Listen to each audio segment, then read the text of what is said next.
Êxodo capítulo 3.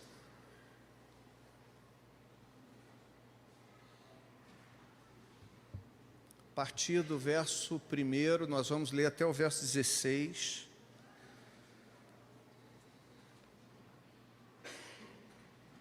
Eu estou lendo na versão Almeida Revista e Atualizada aí, tá?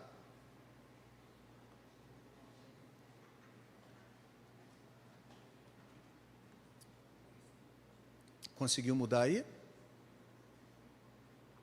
Essa aí é Almeida século 21.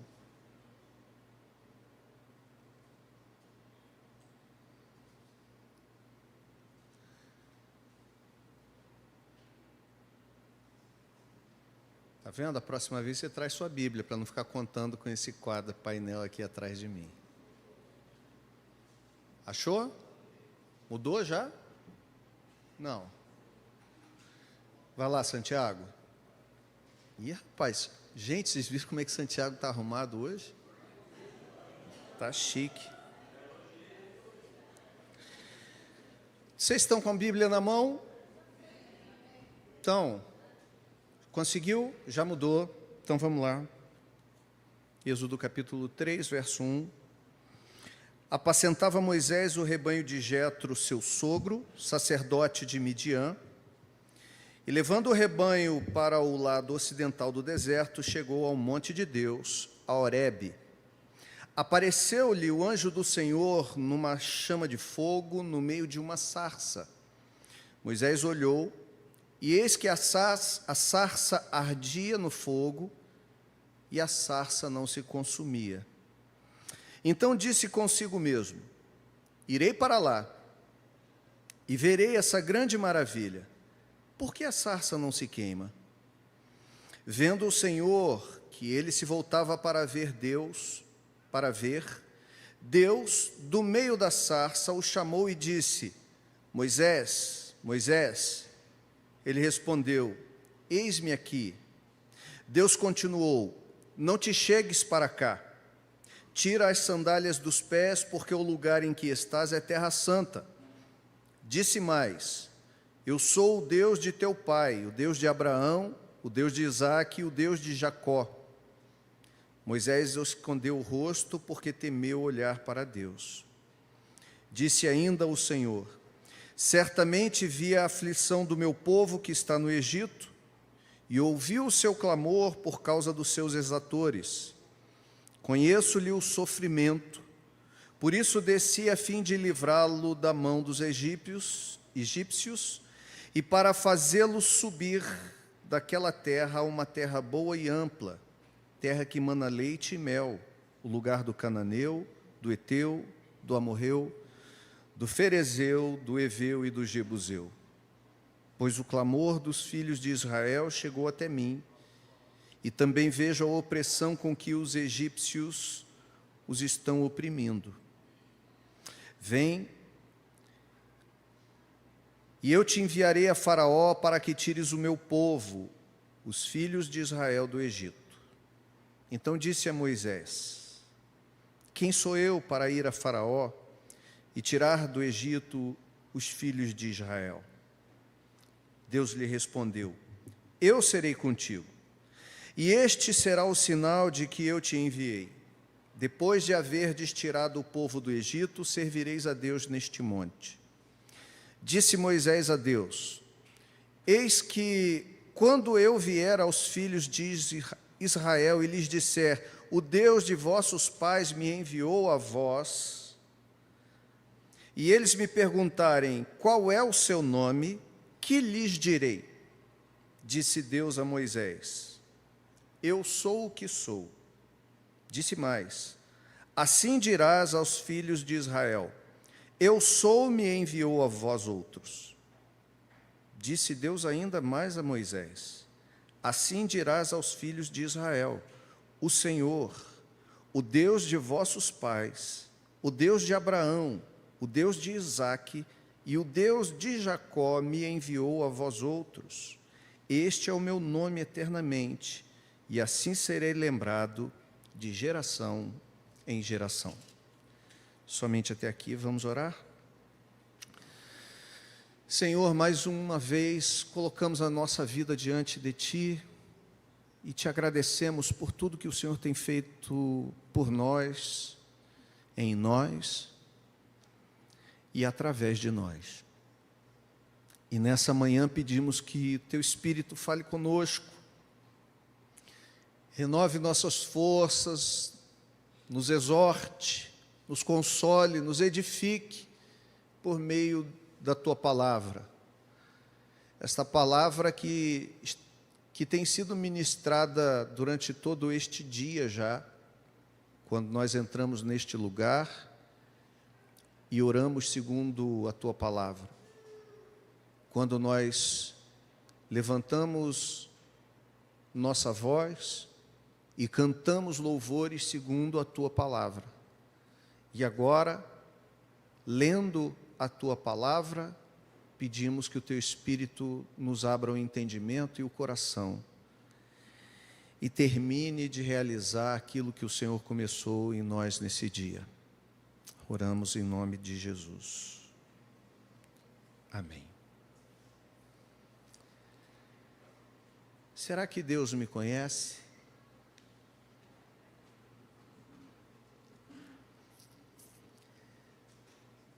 Será que Deus me vê? Será que Deus me ouve?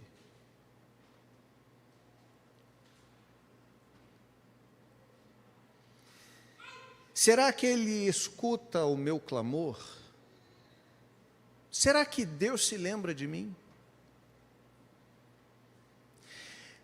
Essas e outras perguntas semelhantes são perguntas que fazem parte, certamente, da vida de nós cristãos. Será que Deus me vê? Será que Ele conhece a minha realidade? Será que Ele sabe daquilo que eu estou passando?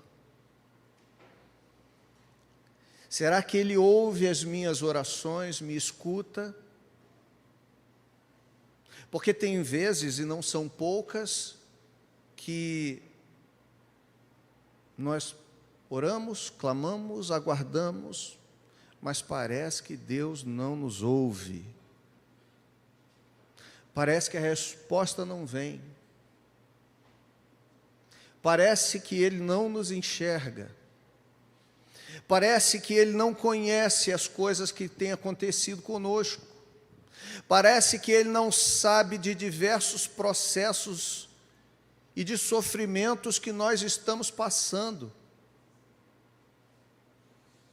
Você já teve essa experiência? Em algum momento da sua vida pensar que o seu sofrimento é sozinho? Que as suas dúvidas, as suas angústias, as coisas que se passam no seu coração, na sua mente, que você tem enfrentado, não têm sido contempladas por Deus? Você já pediu por muito tempo e a resposta parece não ter chegado nunca? Essas são perguntas que, via de regra, afetam a vida de todas as pessoas, mas há algo de especial em nós cristãos, em que ela nos afeta, que é o fato de que nós conhecemos que existe um Deus que pode todas as coisas, que conhece todas as coisas, que nós cremos que a Sua palavra nos orienta e nos garante sobre diversas das suas características, que nós chamamos de atributos. Mas, independente disso, parece que esse ser supremo, criador, amoroso, não nos ouve, não nos responde. E às vezes há momentos que nós chegamos, mesmo crendo, chegamos a duvidar de que de fato ou Ele tem conhecimento sobre todas essas coisas, ou se tem esse conhecimento, por qual motivo não deseja agir em favor da nossa história? Ao cabo de 430 anos, Deus aparece a Moisés. 430 anos se passaram desde que Jacó desceu com a sua família para o Egito, para fugir do período da fome, quando José ainda era vivo. Após aqueles 7 anos de fome terrível que houve na terra, contudo, pelo benefício de estarem ali, num território à parte, no Egito, a terra de Gósen, os israelitas se acomodaram e ficaram naquele lugar. E por ficarem naquele lugar pelo benefício que possuíam, enquanto José era vivo, não se aperceberam de que aquilo que alguém costuma dizer com muita propriedade, que criaram para si uma zona de conforto. Ficaram naquela zona de conforto, só que depois de alguns anos, de algumas décadas, aquele que seria e que era um tempo próspero, agradável, tornou-se um tempo de servidão, de opressão, de tristeza e de sofrimento. E acabou por 7 anos serem constituídos em 430 anos, dos quais grande parte desse tempo foi de servidão, trabalho forçado, trabalho escravo, aflição e perseguição dentro do Egito. Teria Deus, então,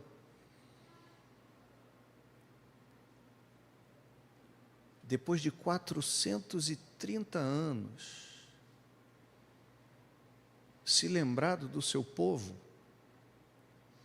Depois de 430 anos, quando nem mais o seu povo se lembrava dele, depois de 430 anos, quando um homem chamado e comissionado por Deus para ir lá libertar o seu povo, precisa perguntar a esse Deus quem ele é, qual o seu nome, quais as suas credenciais, para poder dizer ao seu povo quem era que de fato os estava libertando, porque esse povo já havia inclusive esquecido a quem pertencia. Pois é, irmãos, essa passagem que nós lemos fala sobre esse momento, depois dos 430 anos. Moisés agora é um homem de um pouco mais de meia idade para a sua época, ele tem 80 anos. Ele está no segundo terço da sua vida, está entrando na terceira parte, no terceiro terço da sua vida, concluindo o segundo terço da sua vida. A Bíblia diz que Moisés viveu 120 anos. Até os 40 anos, você lembra?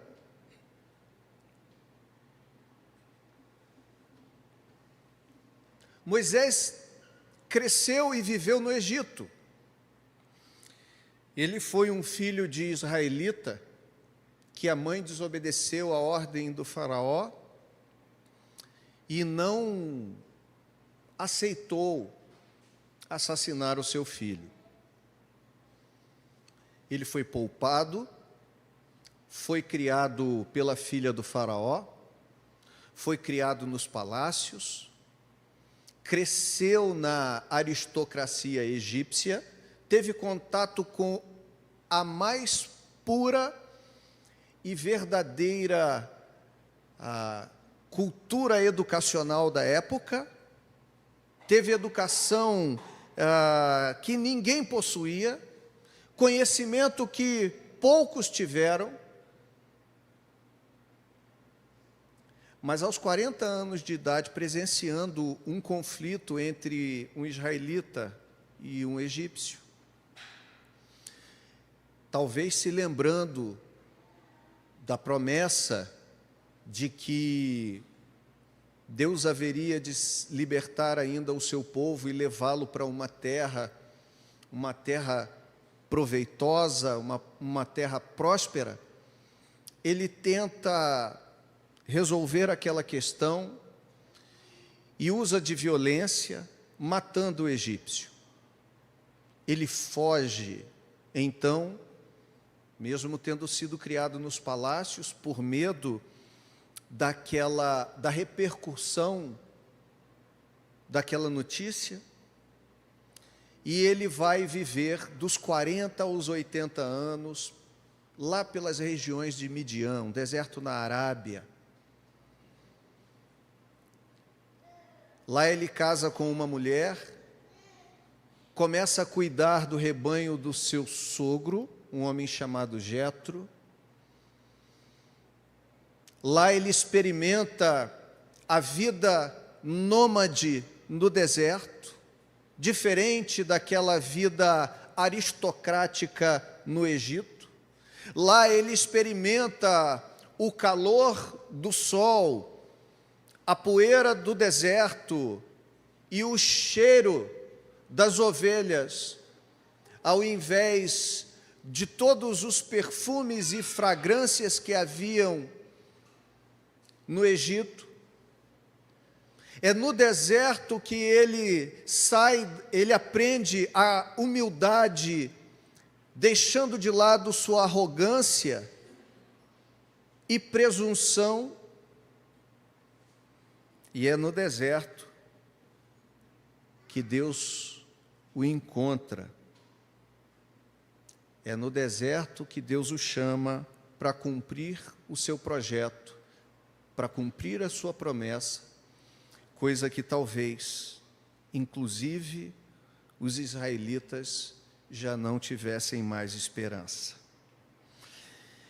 Eu quero falar hoje nesse culto de ceia sobre o Deus que conhece o seu povo e não se esquece da sua promessa. E eu quero separar esse texto em 3 partes. A primeira dela, do verso 1 ao verso 6. Nós temos o tempo em que Deus aparece a Moisés. Essa é a primeira parte desse texto. O texto diz que apacentava Moisés o rebanho de Jetro, seu sogro, sacerdote de Midian, e levando o rebanho para o lado ocidental do deserto, chegou ao monte de Deus, a Horebe. Esse é o primeiro momento em que o texto vai dizer que Moisés agora tem uma intervenção de Deus específica em sua vida.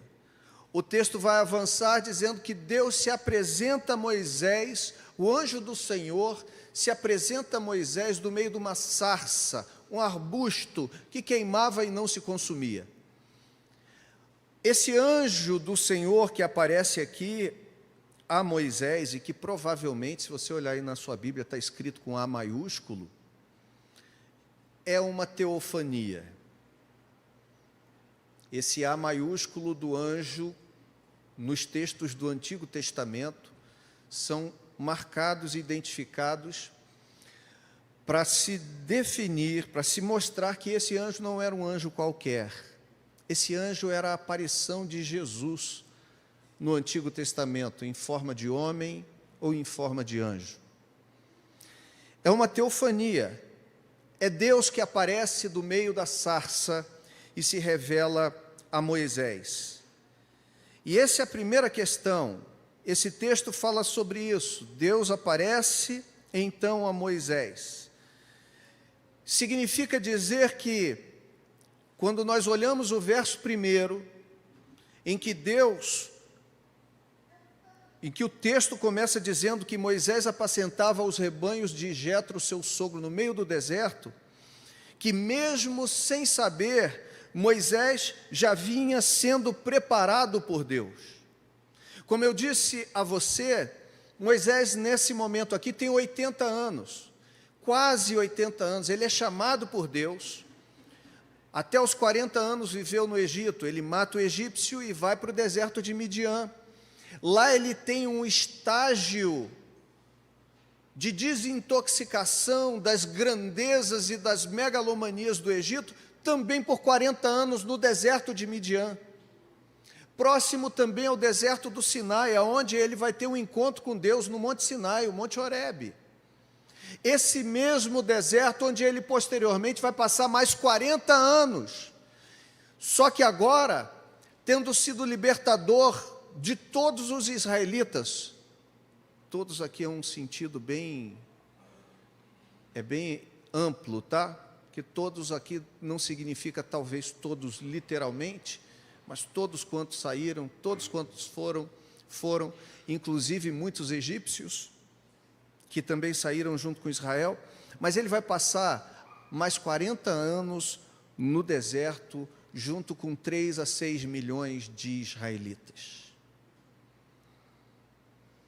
Ele não sabia, mas aqueles 40 anos de deserto em Midian estavam desintoxicando a sua vida da megalomania do Egito, de uma realidade que não era sua. Moisés foi um rapaz que cresceu numa realidade diferente da sua. Ele é um israelita, ele nasce de um povo escravizado e sob servidão no Egito. O seu destino natural, normal, sem uma intervenção de sua mãe em seu favor, ou teria sido a morte, ou teria sido a escravidão, uma subvida, um subemprego, uma vida extremamente difícil. Mas ele, por uma bênção divina, é acolhido pela filha de Faraó. Ele cresce no palácio, uma realidade completamente diferente dos seus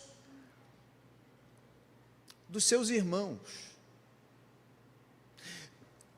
É óbvio que Deus tinha Moisés como libertador para Israel, isso já estava definido nos planos de Deus. O ponto, contudo, é, aquele homem que vivia nos palácios tinha condição de ser o libertador de um povo que iria viver por mais 40 anos no deserto, com aqueles pressupostos que ele possuía antes?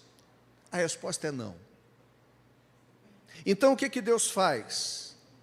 Deus leva Moisés para o deserto, e lá Moisés experimenta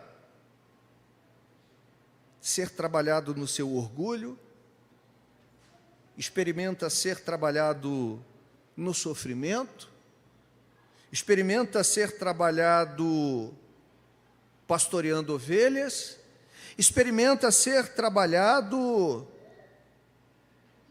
num deserto árido e com mudanças de hábito significativas. Mesmo sem saber, Deus já estava realizando uma obra na vida de Moisés e já o estava preparando para tudo aquilo que Deus iria fazer através de sua vida. Eu quero hoje trazer a mensagem em que eu vou colocar esses pontos e vou fazer algumas aplicações. E a primeira aplicação que eu queria trazer para a nossa reflexão aqui nessa manhã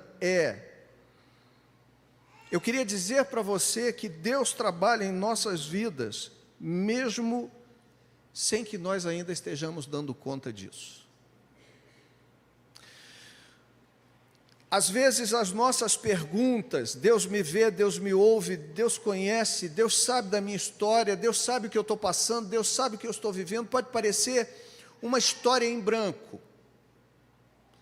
É interessante que há um paradoxo, ou melhor dizendo, há um paralelismo aqui.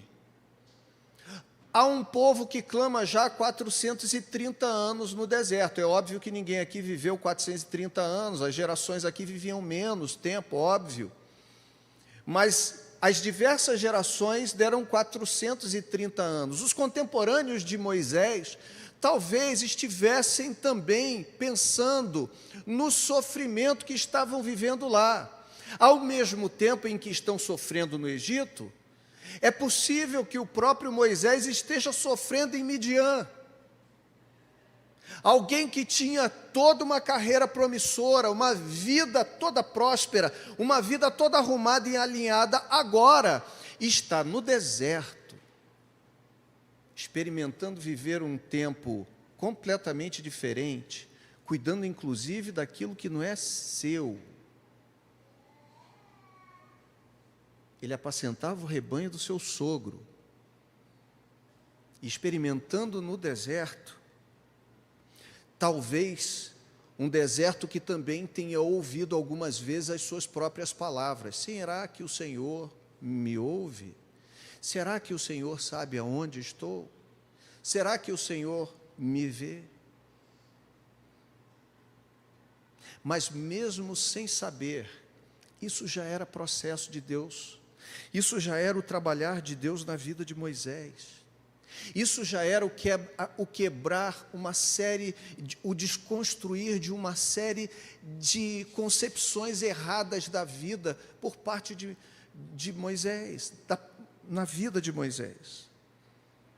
Deus trabalha em nós, irmãos, quando a gente ainda não dá conta disso. Deus trabalha em nós mesmo quando a gente acha que Ele ainda não nos vê, ou não nos conhece, ou não nos ouve. Quando eu olho para a história, por exemplo, da minha conversão, quando eu penso na minha vida e olho para a história da minha conversão, eu não posso deixar de olhar para tudo que aconteceu antes daquele momento. Quando eu olho para a história de Deus, quando eu olho para a minha história, a história do meu chamado, eu não posso deixar de olhar e lembrar de tudo que aconteceu antes. E tudo que aconteceu antes, de um dia como esse eu estar aqui hoje pregando, foi completamente diferente de tudo isso, porque foram dias em que eu achava que Deus não me via, não me ouvia, não intervia,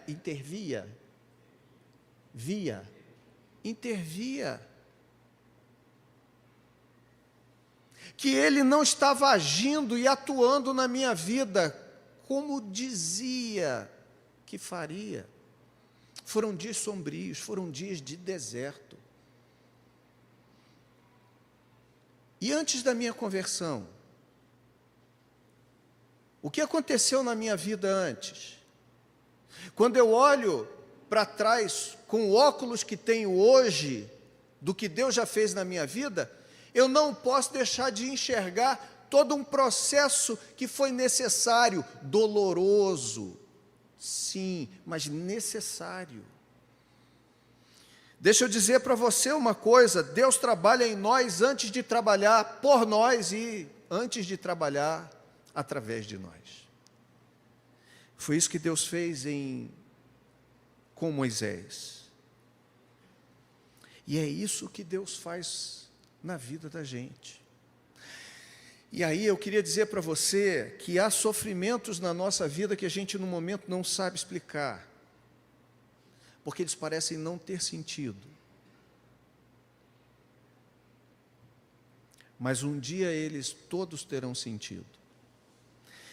Quando eu olho para esse texto, eu não tenho como ver Moisés sendo libertador do seu povo, saindo do Egito, saindo do palácio, direto para o deserto.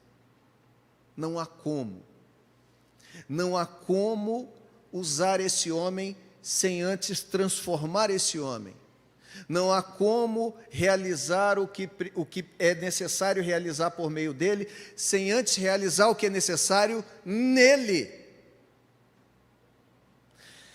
Entenda uma coisa, Deus sempre vê, Deus sempre sabe, Deus nunca esquece. Às vezes a gente está passando um momento de aperto e a gente tende a pensar que Deus não está vendo, ou mesmo que nós não vamos conseguir segurar aquela barra. Mas deixa eu dizer para você, nada foge de Deus, do controle e do seu plano.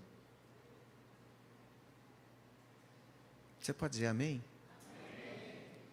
Segundo, Eu destaco nesse texto que Deus chama a atenção de Moisés a partir de uma cena natural.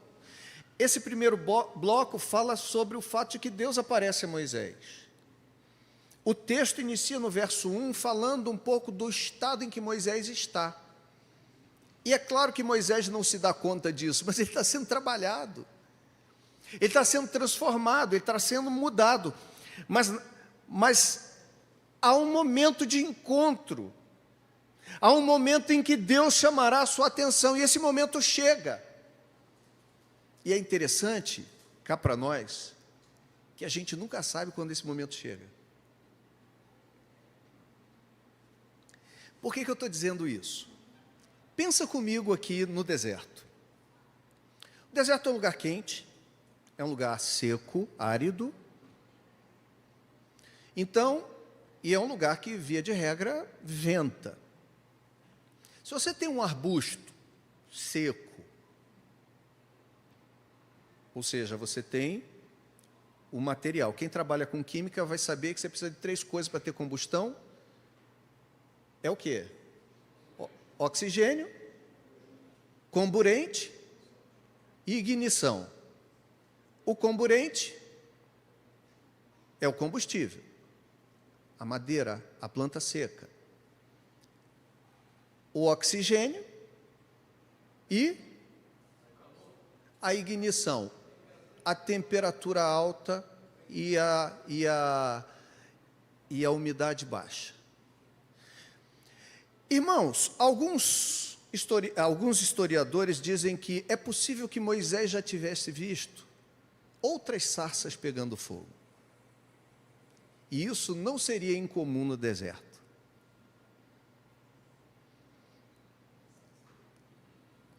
O que muda dessa vez é que essa sarça pega fogo e ela não se consome. Perceba, e eu quero destacar algumas coisas aqui. Deus tem as suas formas de nos chamar a atenção.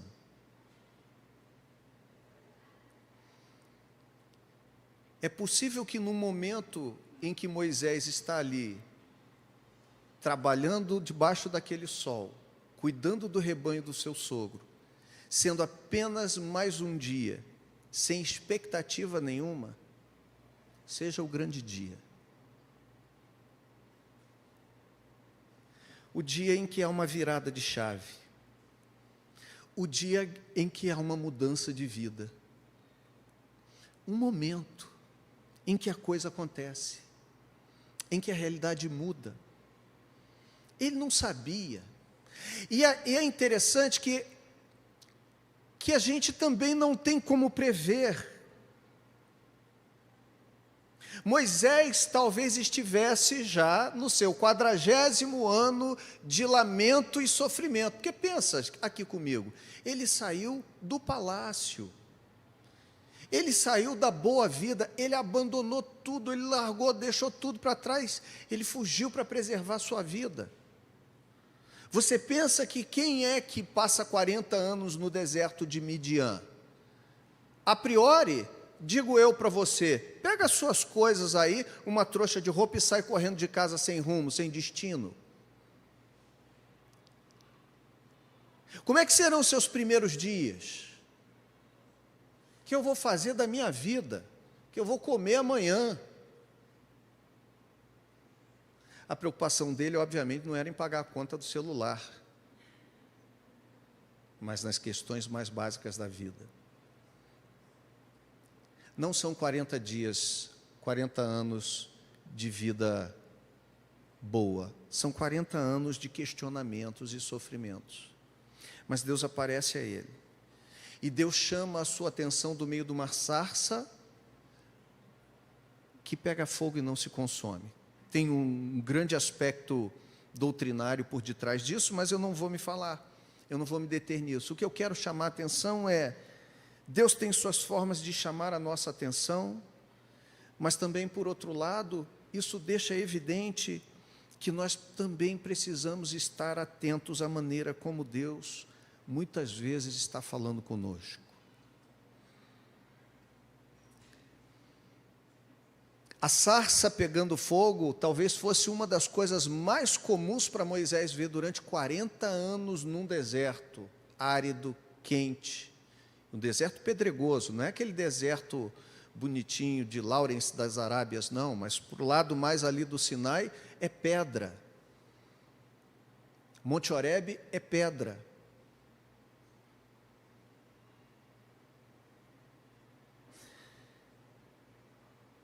Moisés está acostumado com aquilo, só que aquilo naquele dia é diferente.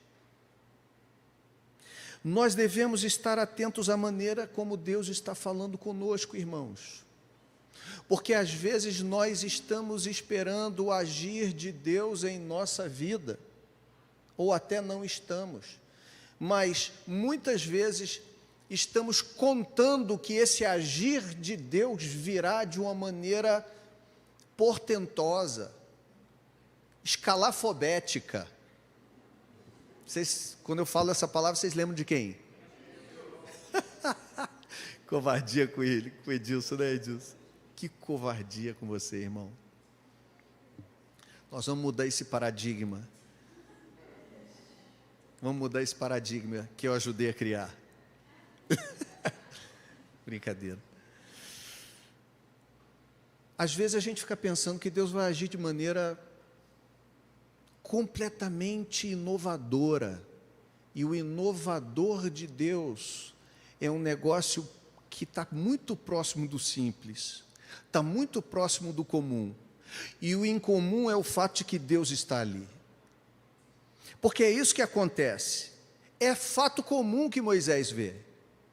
O que é incomum agora é que Deus está ali. Deus está mudando o processo de uma coisa que acontecia via de regra. Constantemente acontecia aquela mesma coisa. Mas quando Deus entra em algumas questões da vida, tudo se torna diferente. E deixa eu viajar aqui um pouquinho. Tem coisas que a gente faz, tem coisas que a gente experimenta na vida, e tem coisas que só vão fazer em que a gente vai experimentar a diferença, não é porque vai fazer uma coisa diferente. A única diferença é que Deus vai estar naquele processo. Às vezes a sarça vai ser a mesma. Às vezes vai ser mais uma sarça, só que aquela tem Deus. Às vezes vai ser o mesmo lugar. Às vezes vai ser a mesma coisa que você faz. A diferença é que vai ter Deus. E o terceiro aspecto aqui, que Deus aparece a Moisés, então, ele vinha preparando Moisés, ele chama a atenção de Moisés e ele repreende Moisés. Porque quando Moisés diz assim, então, a curiosidade matou o gato, alguém disse, né? Então eu vou me virar e vou ver uma coisa. Por que é que essa chama, essa sarça, queima e não se consome? Então ele é movido pela curiosidade. A priori, ele não é movido pelo chamar de Deus. Deus é que chama a sua atenção. E ele, curioso, diz, eu vou ver que negócio é esse. Mas aí Deus fala um negócio sério para ele, que vai nortear todo o período do Êxodo, que é a santidade do lugar, do local onde Deus está. Todo o período, o livro de Êxodo e o livro de Levítico serão norteados por essa expressão, por essa palavra que tem um significado, santidade. Por isso agora esse povo precisa se santificar. Moisés precisa se santificar para entrar na presença de Deus. Ele não pode ir de qualquer maneira, não é coisa para curioso. Ele precisa se santificar. O povo, quando Deus orienta Moisés a construção do tabernáculo, é para santificar o povo, que Deus vai habitar no meio deles. Portanto, santificação agora vai ser um tema constante do livro de Êxodo em diante. Deus chama a atenção dele, dizendo: não te chegues para cá, descalça a sandália dos teus pés. Um símbolo de auto-humilhação, um símbolo de reverência. Tira a sandália dos pés, você não vai chegar de qualquer maneira. E aqui, irmãos, nós precisamos atentar para essa verdade, que é a tônica do livro de Êxodo, quando Deus entra na vida de Moisés. E nós precisamos atentar para essa verdade quando Deus entra na nossa vida. Precisamos atentar para a maneira correta de nos aproximarmos de Deus e de nos portarmos em toda a nossa vida diante dEle. O lugar em que estamos é terra santa. Precisamos agora descalçar as sandálias dos nossos pés. Quando Deus se revela a nós,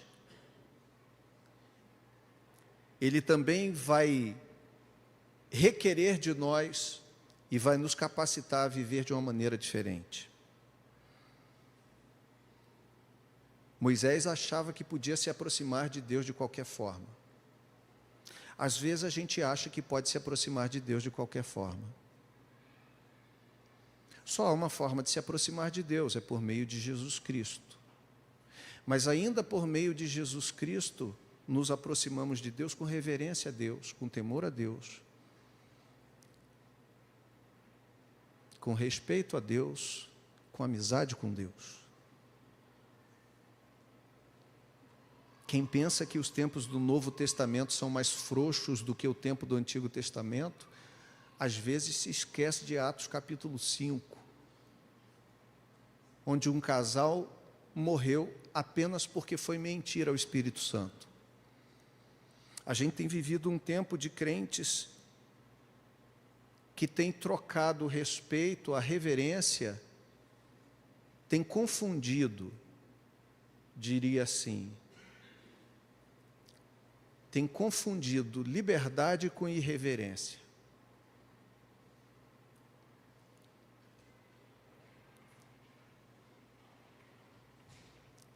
Deus nos deixa livres, nossa liturgia pode ser livre, mas o nosso coração precisa ser reverente a Deus.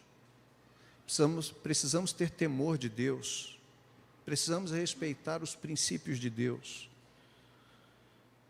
Nós quebramos a cara quando não respeitamos os princípios de Deus. Segundo lugar, Deus comissiona Moisés. Ele revela todo o seu conhecimento acerca do sofrimento do seu povo. Verso 7, ele diz assim para Moisés: disse ainda o Senhor, certamente vi a aflição do meu povo, que está no Egito, e ouvi o seu clamor por causa dos seus exatores, e conheço o seu sofrimento. O segundo aspecto, então, é que Deus vai chamar Moisés, e para chamar Moisés, em primeiro lugar, Deus fala e revela todo o conhecimento que tem acerca do seu povo e do sofrimento do seu povo. Eu gosto desse texto. Eu gosto desse texto. Porque esse verso de número 7, ele me faz lembrar que não tem nada passando despercebido de Deus nessa história. São 430 anos que certamente já caíram no esquecimento de muita gente. Mas Deus diz que Ele vê, que Ele ouve, que Ele conhece. Ele vai falar mais. Ele vai falar que Ele age também. Mas Deus vê, Deus ouve, Deus conhece. E Ele diz isso com uma precisão de detalhes. Conheço, Ele diz, vi a aflição do meu povo que está no Egito, ouvi o seu clamor, e conheço o seu sofrimento. Cara, eu tenho que lembrar aqui de Jesus, em João capítulo 5, em João capítulo 4, em João capítulo 3. Em João capítulo 3, é um doutor da lei que vai a Jesus, Nicodemos. Clélia lembra bem dessa mensagem. Em João capítulo 4, é Jesus que vai a Samaria, na cidade de Sicar, encontrar-se com uma mulher samaritana ao meio-dia para pegar água. Conversa fiada, ele não quer pegar água, ele não quer beber. A água que ele tem é para dar, não é para beber. É a conversa para salvar a samaritana.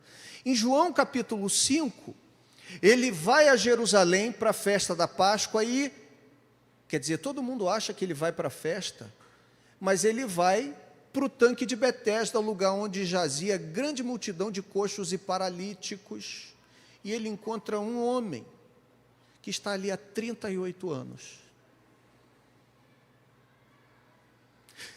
38 anos dizendo: ninguém lembra mais de mim, ninguém sabe quem sou eu. Como disse Oséias, nem eu sei mais o número do meu SIC. Pedro, você sabe o que é SIC? Você é um jovem atípico. Você sabe o que é SIC, Juliana Gal?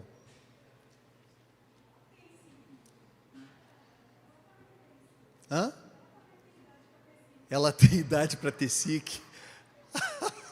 Bom, deixa isso quieto, que isso aí é um problema de família. Depois o bicho pega entre vocês aí. Antigamente, antes do CPF, era SIC.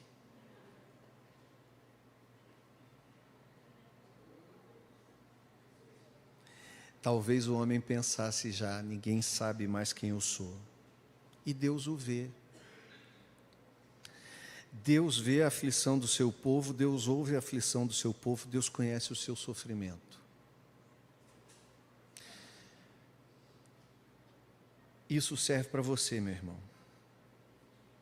Deus conhece tudo sobre você. Você pode achar que não, mas Deus te vê.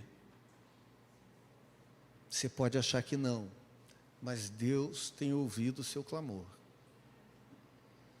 Você pode até não sentir, mas Deus conhece o sofrimento do seu coração.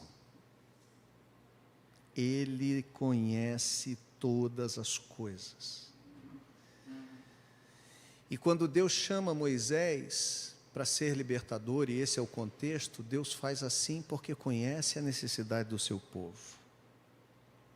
Mas é mais do que isso, o Deus que conhece também é o Deus que age. O verso 8 não deixa Deus parado, ele diz assim, o verso 7, vi a aflição do meu povo que está no Egito, ouvi o seu clamor por causa dos seus exatores, conheço-lhe o sofrimento, por isso desci, a fim de livrá-lo da mão dos egípcios. Por isso desci, a fim de livrá-los. O Deus que conhece é o Deus que também age. A única questão aqui que é preciso a gente lembrar, que o Deus que conhece tudo a nosso respeito, não está alheio a tudo que nós vivenciamos, Ele age em nosso favor. O que a gente precisa lembrar é que Ele age no tempo da sua intervenção. Não é no nosso tempo, é no tempo dele. O que me leva a pensar que às vezes o sofrimento que a gente ainda está experimentando faz parte de um processo em que a gente ainda não conseguiu alcançar.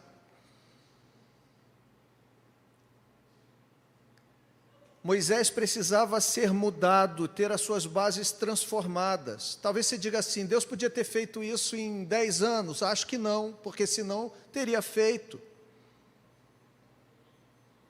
É interessante que 40 anos na Bíblia, nesses textos mais antigos, via de regra marca geração.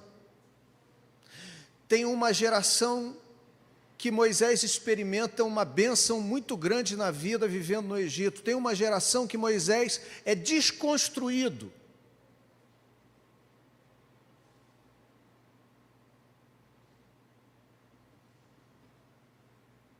Tem uma outra geração, mais 40 anos, que Deus vai usar a vida de Moisés.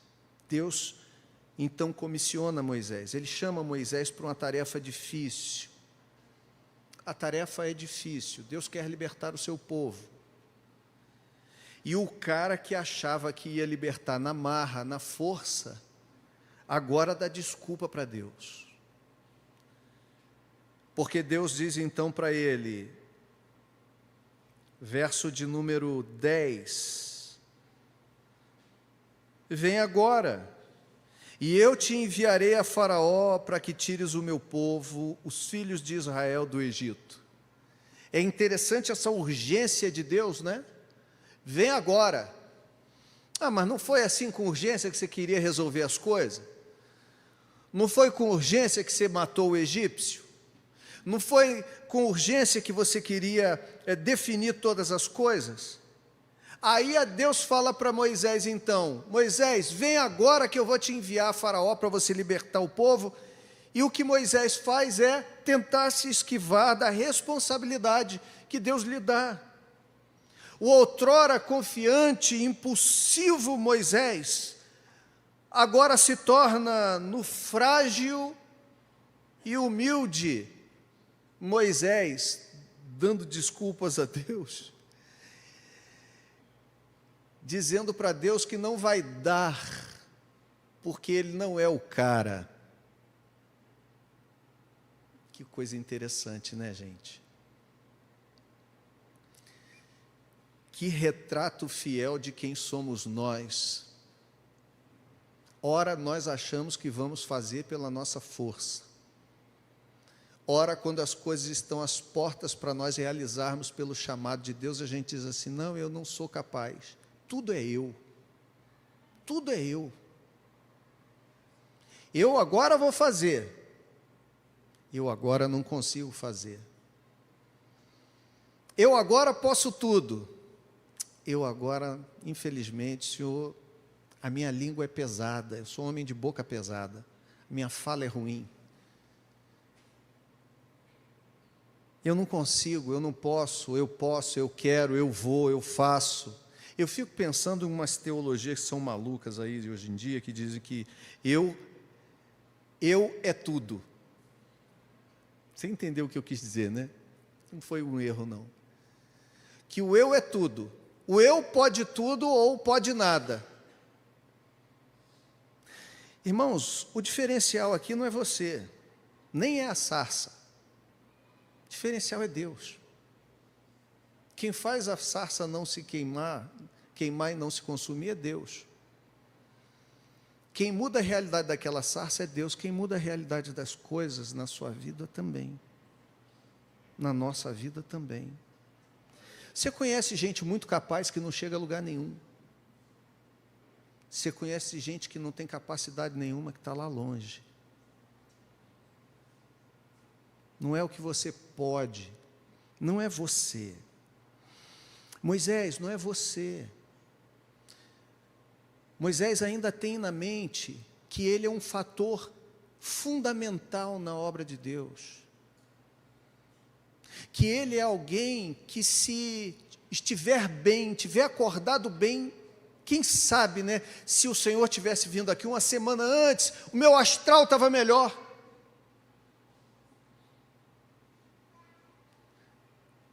E aí eu podia dizer um sim para o Senhor, mas hoje eu estou com a bola murcha.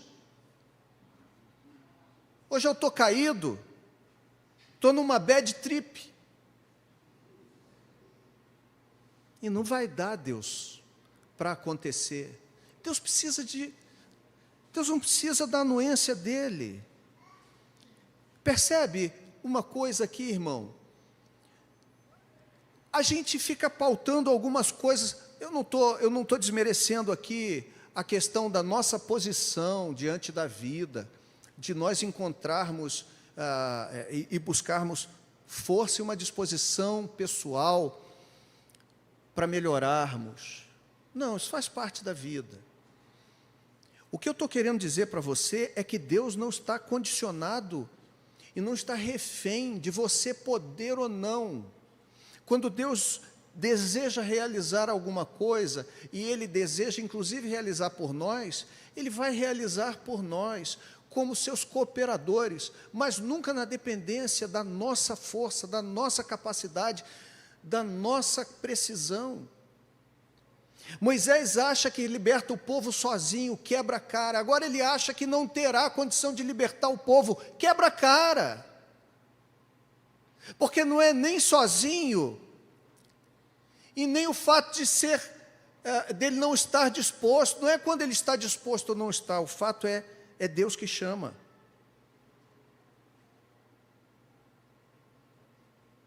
É Deus em nós.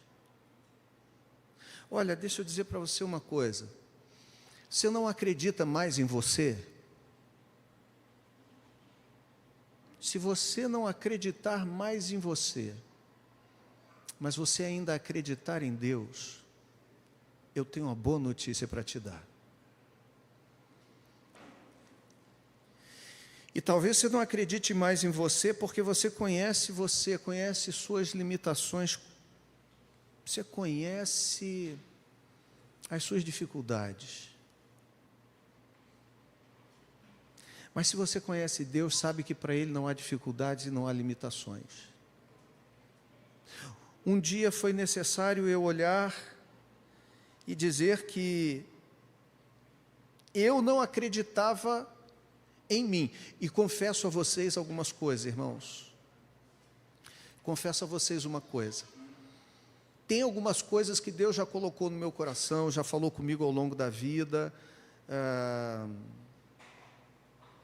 e que eu olho assim naturalmente. Tem dias que eu olho e digo, vai ser, Deus vai fazer isso mesmo, vai, olha lá, aquilo lá vai acontecer.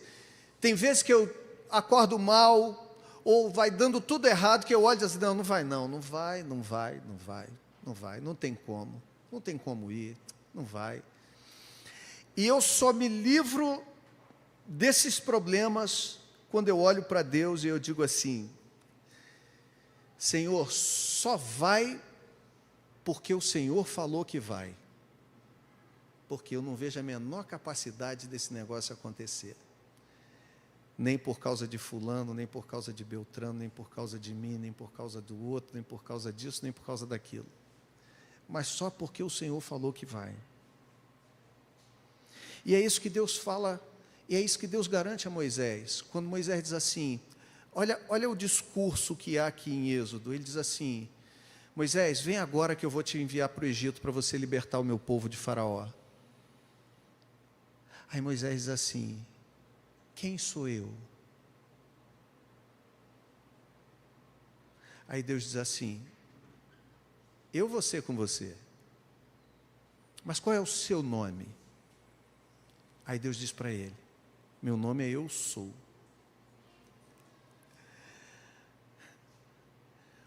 Deus diz para Moisés, vai lá fazer. E Moisés diz assim, quem sou eu? E Deus diz assim, o problema não é quem é você, o problema é quem eu sou. Não é você, Gleice. Não é você. É quem Ele é.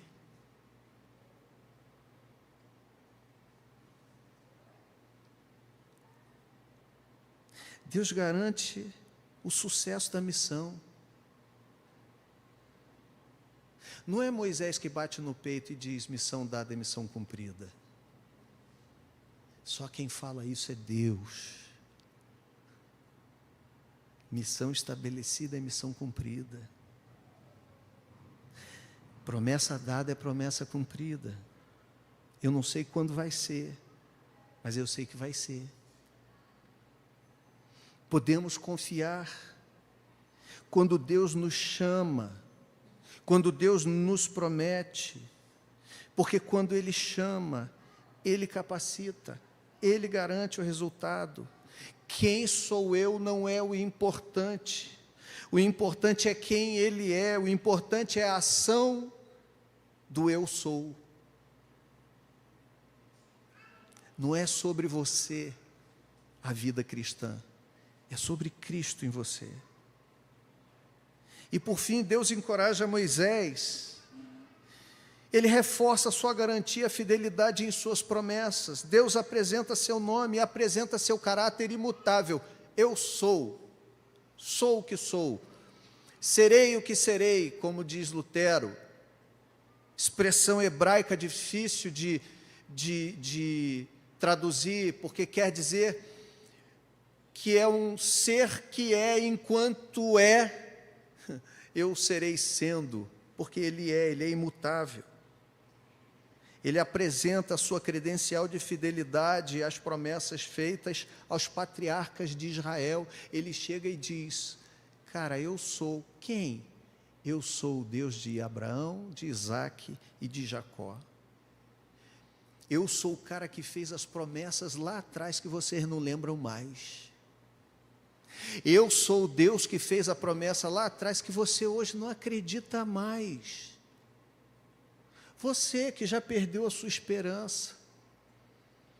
Você que já experimentou 430 anos de servidão até agora, que já jogou a toalha, que já desistiu. Sou eu, 430 anos. Eu avisei a Abraão isso. Está lá em Gênesis 15. Eu avisei a Abraão, sabe que a tua descendência será escravizada por 400 anos. Mas eu haverei de julgar o povo que a escravizou, e a libertá-la, e a prosperá-la com grandes bens. Deus é fiel às suas promessas, irmãos. Pode passar tempo, mas as promessas de Deus serão cumpridas no tempo devido. Deus é poderoso para promover todas estas conquistas que Ele um dia disse que nós teríamos, porque não se trata de nós. Se nós cremos, se nós recebemos de Deus uma palavra, se nós temos em Deus uma promessa. E eu diria para você, para terminar, que nós cristãos todos temos uma palavra. Nós cristãos todos temos algumas promessas. Talvez as nossas promessas não sejam as mesmas, no sentido temporal, no sentido da eternidade, todos teremos promessas da eternidade. Todos temos, todos nós cristãos temos as promessas de Deus, que aqui, embora a gente ainda chore por um tempo, vai haver um dia em que toda essa lágrima será retirada dos nossos olhos. Mas há promessas que fazem parte também desse tempo e dessa vida. Promessas que não têm a ver com a eternidade, mas têm a ver com a alegria de viver. Tem a ver com a experiência com Deus já nesse tempo da nossa existência. Promessas que às vezes a gente acha que não vai alcançar, que não vai experimentar. Deixa eu ser honesto com você. Tem coisas que eu olho também e vejo com muita dificuldade. Não somente sobre mim, mas sobre tantas outras coisas, tantas outras pessoas. Tantas promessas que a gente já ouviu de pessoas dizendo para a gente que Deus trouxe essa promessa ao seu coração, essa palavra, essa direção. Coisas que nós mesmos já fomos instrumentos de Deus para colocar isso para algumas outras pessoas. E que às vezes, de acordo com o nosso ânimo, a gente olha e diz assim, não é possível que isso vá acontecer não. Fulano não muda. Fulano não muda. Deus tem um negócio para ele, tem, rapaz, já até orei, já até falei isso com esse cara, tenho certeza absoluta. Ah, mas não vai nada, mas não vai. Só vai porque Deus quer. Só vai se Deus quiser. E é isso aí. Porque não é sobre mim.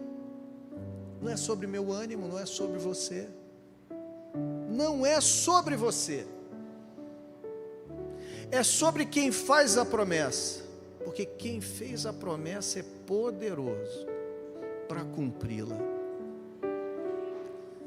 Quem fez a promessa vai cumprir essa promessa mesmo que você esqueça.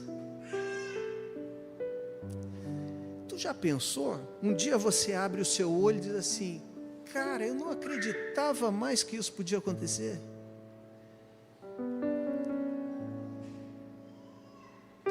Eu não acreditava que isso podia acontecer.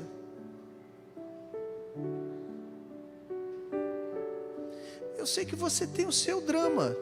Eu tive o meu, tenho os meus.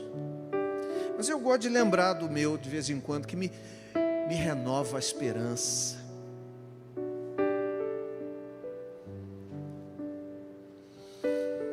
É você olhar e falar assim: cara,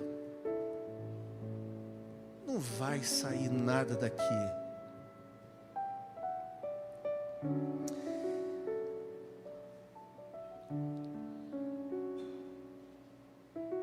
O pastor bota a mão na sua cabeça e diz assim: Deus tem um chamado para você.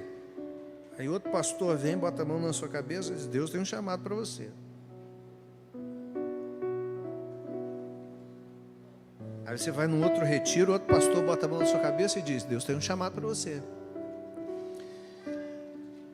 E você ama aquele chamado que Deus tem para você.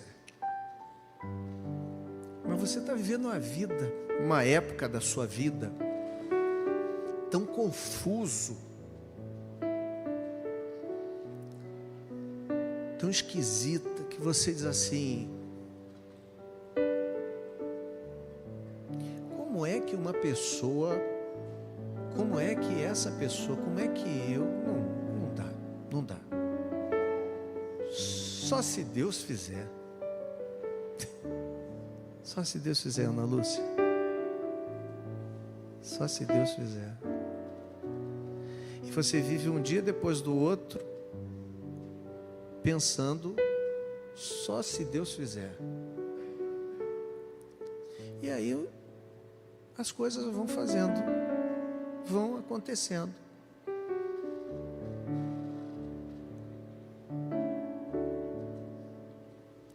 Deserto, muito deserto.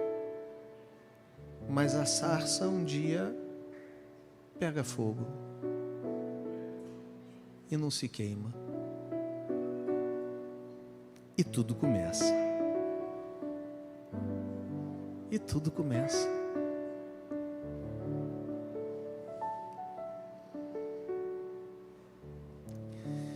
Eu não sei nem como terminar.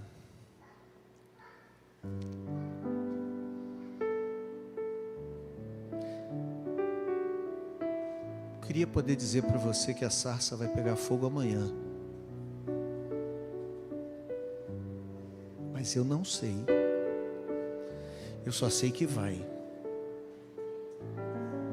Eu não sei se é amanhã, mas eu sei que vai.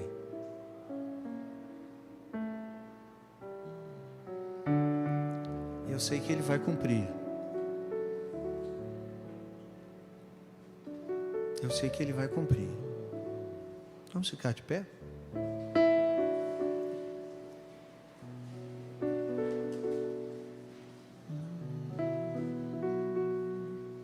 Eu sei que Ele conhece você. Ele conhece você. Ele te vê. Ele te vê. Te ouve. Te conhece. E Ele age. Ele age, Roberto. Ele age, Vitor. Ele age. Ele age. Ele está agindo. Ele está agindo. Toma-me rendido aos pés da cruz me encontrei. O que tenho te entrego, ó Deus.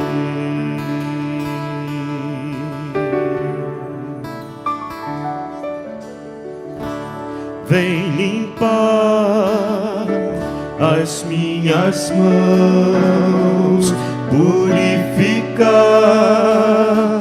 meu coração, e em tudo o que tens pra mim.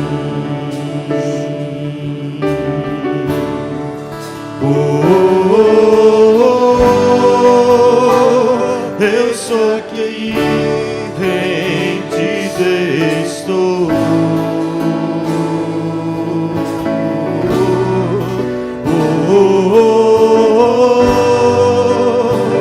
Eu sou teu e tu és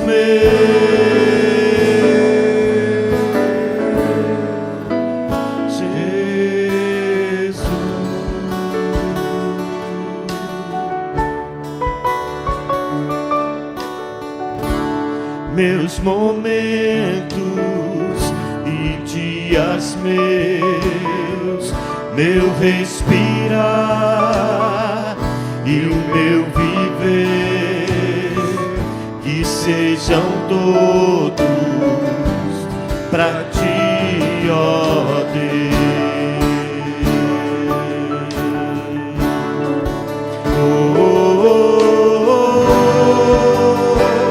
Eis-me aqui, rendido estou.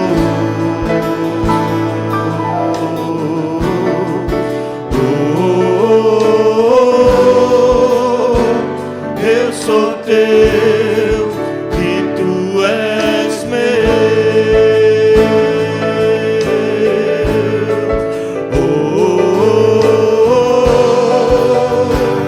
Eis-me aqui,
você, Aldair, você e Ellen, para vocês nos servirem a ceia hoje.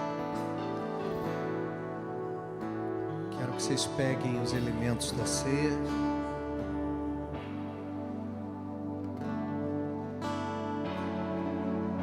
Um para você, um para Ellen. Podem vir aqui.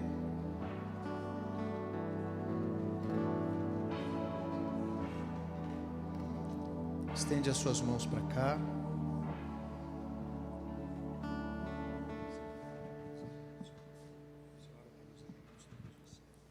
Pai querido, nós te adoramos, Senhor, porque o Senhor tem o controle das nossas vidas. Tudo está diante do Senhor nu e cru, porque o Senhor vê a nossa vida, Pai, desde o nosso nascimento no ventre de nossa mãe e o dia de amanhã, Senhor, nosso futuro. Tudo está em Tuas mãos. Como igreja, Senhor, pertencemos a Ti e vemos o Teu agir em nós, Senhor, forjando, Pai, o tipo de homem, de mulher, de jovem que o Senhor quer que nós sejamos. Obrigado, Senhor, porque o Senhor sempre tem o melhor para nós. Nós não sabemos, Pai, mas Tu sabes. Te agradecemos por essa palavra abençoada nessa manhã, Senhor. E, ó Deus, obrigado, Pai, pelo pão que simboliza o Teu corpo, Senhor, que foi, Senhor Deus, naquela cruz, Senhor Deus, ultrajado, Pai, por nós, Senhor. E o Teu sangue, Pai, que tira o nosso pecado, que cura as nossas feridas, Pai, que tira, Senhor, do nosso corpo todo o mal, nossa alma, que limpa o nosso pecado e arranca as nossas iniquidades, Pai. Obrigado, Jesus, por essa ceia, pelo Teu corpo e pelo Teu sangue, Pai. Abençoe, Pai, nossa participação nesse dia da ceia do Senhor. Te adoramos, Senhor, te louvamos, bendizemos o Teu santo nome, por essa casa, Pai, de oração, pelo Teu Filho, Pai, que assim como Moisés, o Senhor chamou para guiar este povo, Pai. Obrigado, Jesus. Nós te adoramos, Pai. Bendizemos o Teu santo nome, em nome do Senhor Jesus. Amém, Senhor.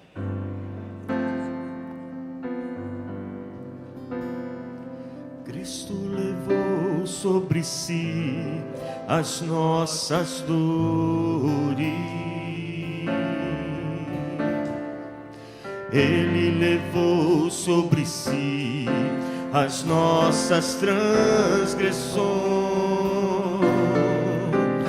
O castigo que nos traz a paz estava sobre ele, e por suas chagas fomos sarados. Ele tomou sobre si as nossas maldições. Ele sofreu para que tivéssemos perdão. Seu sangue derramou para nos resgatar das trevas e nos lavar de toda iniquidade. Jesus, pão da vida. Jesus, luz do mundo.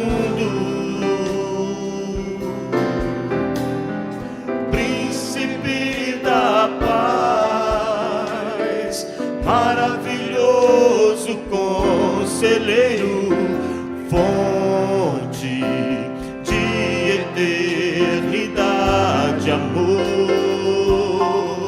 Jesus, Deus Emmanuel,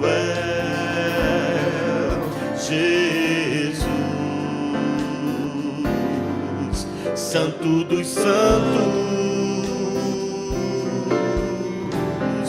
árvore da vida, rio que brota do trono de Deus, alegria profunda no meu coração.